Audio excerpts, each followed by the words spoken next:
If you're around my age, you remember how third-party controllers used to look and perform. The first-party controller was always the best option. Mad Catz really did a number on our generation, and God help you if you wanted a wireless solution. I remember the Activision NES controllers and turning on my friend's stereo trying to make Mario jump.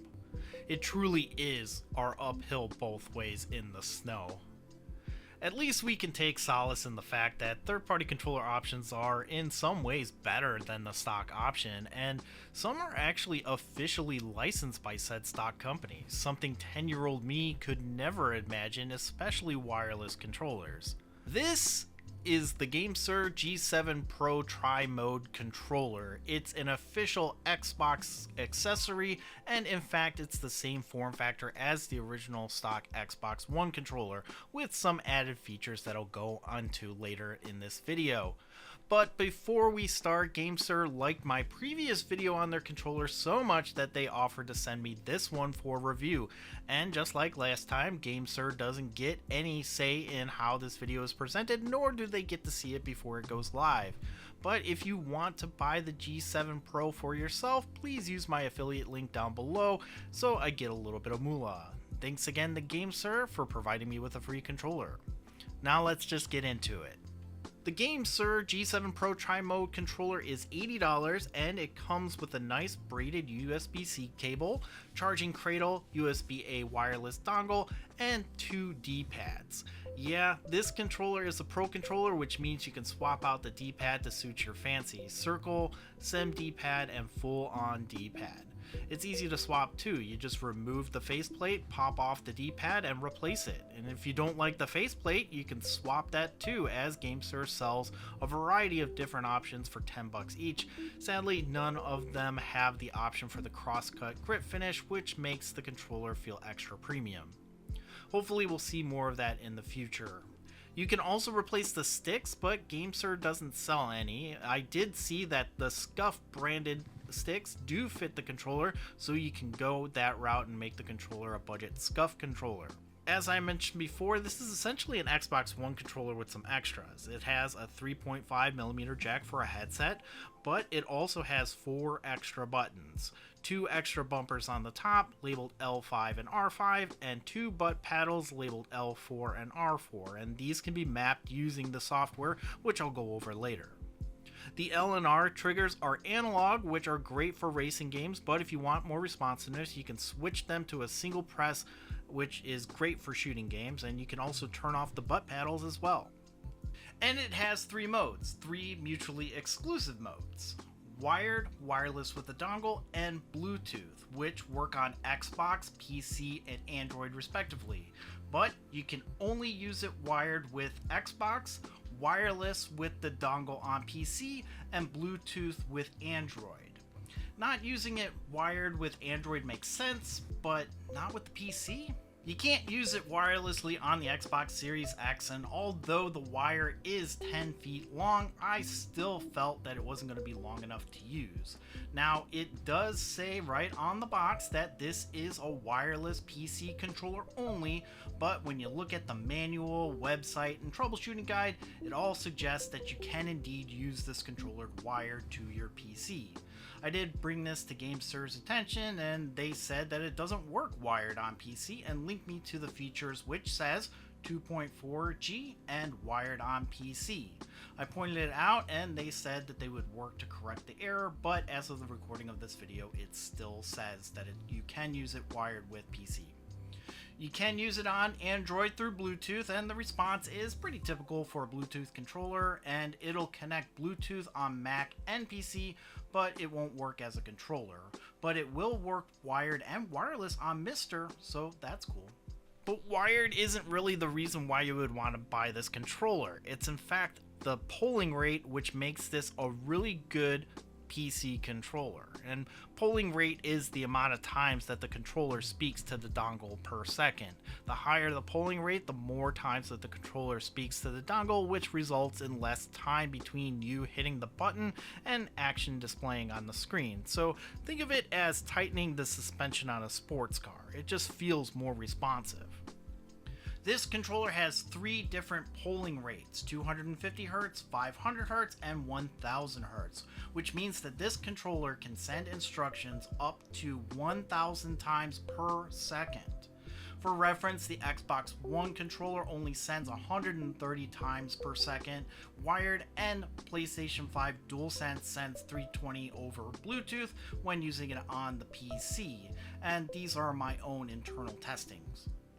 500Hz seems to be pretty good for my taste. I turned it up to 1000 just to see what it was like, and it felt really touchy.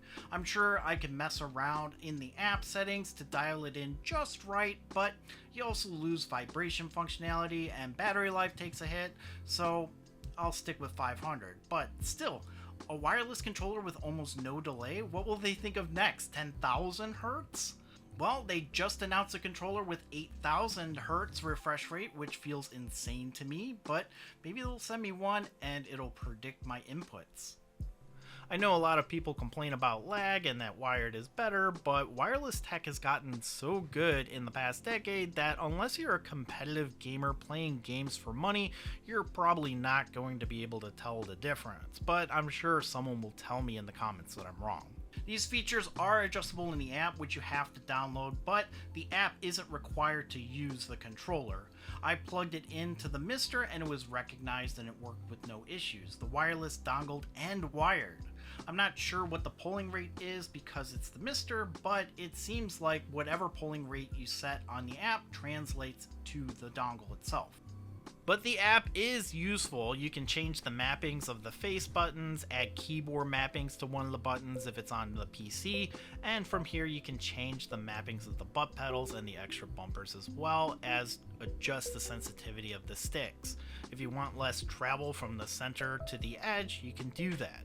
I left everything stock, but it is nice to be able to change anything that you want about this controller on the fly, and you can even save to 4 different profiles depending on which game you want to play. If you're a fan of the Xbox One controller, then you'll feel right at home. This is, and I'm not saying this just because they sent it to me for free, is one of my favorite modern controllers. I've always been a fan of butt pedals, and it's one of the reasons why I got the Xbox Elite controller, but the weight of that controller and the way that the metal butt pedals jut out didn't really make the controller feel natural.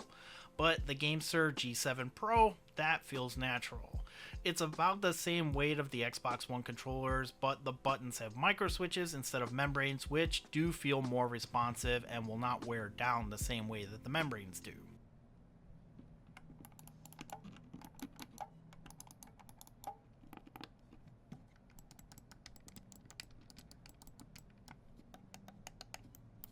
Speaking of breaking down, something I forgot to mention here is that the Pro uses Hall effect sensors in their joysticks, which means that the chances of stick drift are pretty much non-existent. Hall effect has been the it feature for the past few years, and it's something that only third-party controller manufacturers are embracing for now. But of course, what good is a controller if you can't play any games with it? And emulation, which famously gets flack for input latency, didn't feel off when playing games like Mike Tyson's Punch-Out or Mega Man 2. The controller is recognized universally across almost every software that uses a controller. Dolphin picked it up with no issues, but Project 64, the Nintendo 64 emulator, didn't pick up the left stick. But I prefer to play those games with their original controllers, and it really seems that modern games feel the most responsive with this controller. Like, there's actually a difference between a stock Xbox One controller and the G7 Pro, especially for the games that require precise inputs. Super Meat Boy felt like a brand new game, same with Cuphead, Bayonetta, and Art of Rally. It's not like the Xbox One controller was a laggy mess. I mean, I've been using it for years, but going back to it after using the G7 Pro for a period of time felt like I was really pressing into the buttons on the Xbox One controller when the G7 felt like I could just tap to a rhythm and be confident that my inputs would be immediately recognized. If the battery runs out, you can charge it in the cradle. It doesn't appear to charge through the USB-C port on the controller itself, so don't lose the cradle. I mean, it could be charged through the USB-C, but it doesn't give any indication that it is charging.